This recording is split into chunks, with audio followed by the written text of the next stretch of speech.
If there's one subject in school that's really the basis for all of the others, it has to be reading. Parents often worry that their child will have difficulty reading when he or she gets to preschool or kindergarten. There are ways, however, that moms and dads can help prepare a child for the formalized education that's to come. Communication, in all of its forms, is the key, according to Margaret Owen, Director of Children and Families at the University of Texas at Dallas. She's also the Robinson Family Professor of Psychological Sciences and head of the program in Human Development and Early Childhood Disorders. What I focus on more is what prepares children to learn to read, but starting before they even have their first words.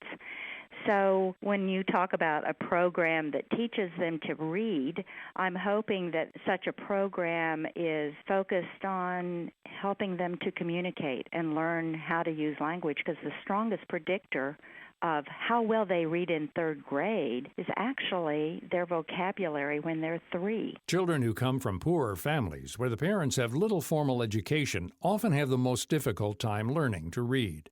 Owen says that there was a big push in education to have these kids hear more words, thinking that the sheer volume of vocabulary would help them become better readers. Educators found, though, that it's not just the quantity of the words, but the quality of the communication that counts. We think from research that's been going on for a number of years and some of the latest research that it's not just a matter of number of words. It's not about filling the gap by pouring in more words. There's something about the ways in which children and their parents learn to communicate together. And that starts before there are any words, but certainly words are coming from parents, but you're using symbols and gestures and a shared focus of attention and talking about what the child's looking at, is interested in, that you can elaborate upon, then more words are coming. Owen says that focusing attention on children when you're communicating with them helps them figure out that conversation isn't just about hearing someone speak.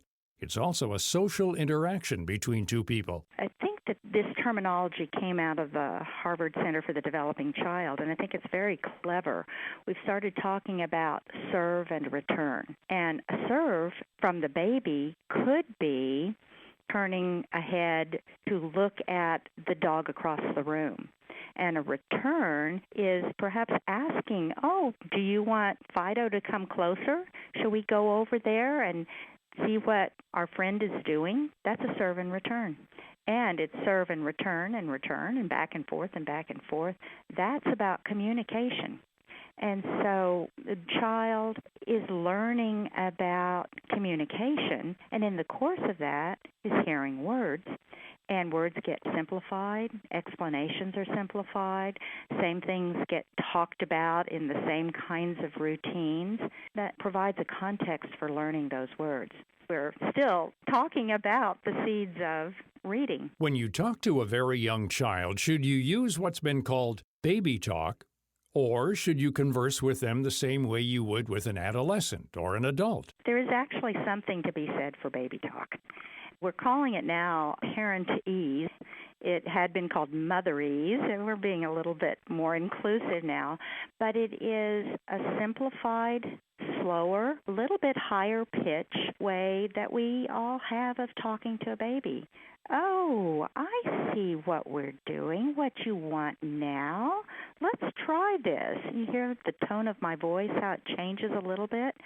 But if you just use the same intellectualized or wordy, too wordy sentence without that engagement, that catch, the words could just wash over and not be taken in. There is some need to do some simplifying. This is a new world, a new language. Everything's new to the baby. Parents who read to their young children are doing more for them than just telling a story. Owen says that there are techniques you can use to expand on the material on the page and introduce them to the rituals of reading a book. I think what is best is to check, is the baby looking at this picture? Usually they are. Let's elaborate on what caught the child's eye. and talk more about that. You may want to read the words that are on the page. You may want to point to those words. It almost becomes a ritual that they're engaged, and they see the turning of a page. That's part of what's being learned about as a child learns to read. Those are reading skills as well. We turn the page, and the baby can get engaged in turning the page, might be having more fun with that part of the book, or may enjoy hearing the same words again and again. It's the literary experiences that are also a contributor to learning to read. What makes a good children's book? Is it the story, or are there other qualities that spark a child's interest? At the youngest ages, bright colors and simple designs have the biggest attraction. And you can have a book reading ritual with a very young baby.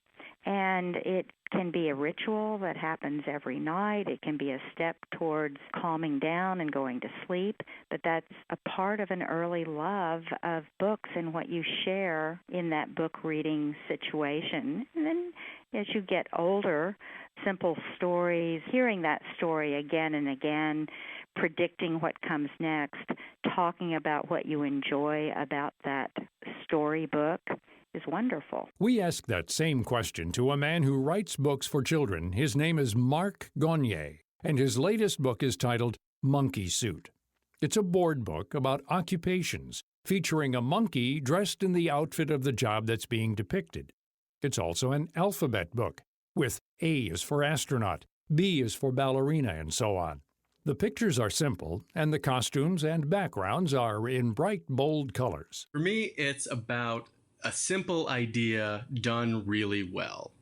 I had done a graphic design for kids book a while ago, and the subtitle of that book was Complicated Doesn't Make It Good. If you have a solid foundation and you have a solid concept and you keep the artwork simplistic, but it can still have a lot of detail, but there's a level of simplicity to it, I think that's colorful, simple shapes. I think that goes a long way. I like to keep things basic. The text is minimal, but the words aren't the usual ones you'd hear a 3-year-old using in conversation, such as O is for optometrist.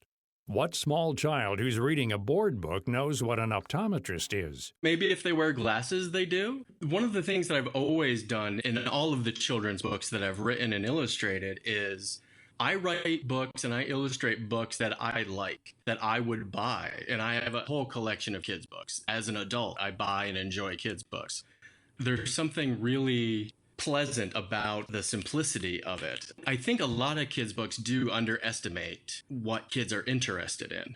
They try to minimalize what they might have interests of. And I definitely try not to do that. I'll write what I would like to read, even as an adult. Gagne says that even if a child isn't sure what a jockey or a wizard is, 2 illustrations in the book, they can ask a parent or older sibling to explain. Better yet, the parent can read with the child and, as Owen said, discuss the story with him. And they can ask questions like, oh, there's a fireman. What do you think a fireman does? Like, what do you think? I did B for ballerina, but I could have done baker. Or that's another question. Like, what are some other B occupations? Most children have their favorite books, and they want their parents to read them over and over again. Although the parent might tire of The Cat in the Hat or Monkey Suit after a while, Owen says that rereading a book helps children feel more comfortable with the language. You say the same words over and over, and hearing those words repeated is really important, like in rhyming songs and Dr. Seuss games. Very important for children in making sense of the language that's going on around them. A young baby can babble, and more and more and more they're playing with sounds. You might repeat the new sound that they make, and then they hear themselves making that sound. Then they hear you making that sound. You may move that into a specific word, or you may just get into the back and forth. I can repeat what I'm hearing. I can mimic, and mimicking happens. That's also a part of communication and learning language. Owen says that parents shouldn't try to push their children to read before their formal education begins. In fact, she says that teachers have different expectations of children entering school than their parents might expect. What kindergarten teachers say in surveys from across the country is that the skills they most hope that children have when they enter kindergarten are the skills of learning how to listen to teachers, how to pay attention, how to sit still, how to follow directions. Having children who can do that, then they can teach them the reading and writing skills that they know how to foster. Margaret Owen says that parents who are interested in reading up on child learning should pick up Ellen Galinsky's book, Mind in the Making, and visit her website at mindinthemaking.org. You can learn more about Professor Owen and her work at the University of Texas at bbs.utdallas.edu. For a fun alphabet board book to read along with your child, pick up Mark Gaugner's new book, Monkey Suit, available at stores now. He also invites listeners to his website at markgonYea.com. For information about all of our guests, log on to our site at viewpointsonline.net. You can find archives of past programs there and on iTunes and Stitcher. I'm Gary Price. At Geico, we've been innovating car insurance for over 75 years with forward-thinking ideas like online quotes and the Geico mobile app. And to prove it, we'll play one of our first radio commercials from 75 years ago. By Jiminy, Geico could save you money on your car insurance, which is what we'll be doing over 75 years from now. Who knows, maybe with some sort of application that's accessible on a futuristic handheld device. We'll call them online quotes. See? Forward thinking. Geico, saving people money for over 75 years.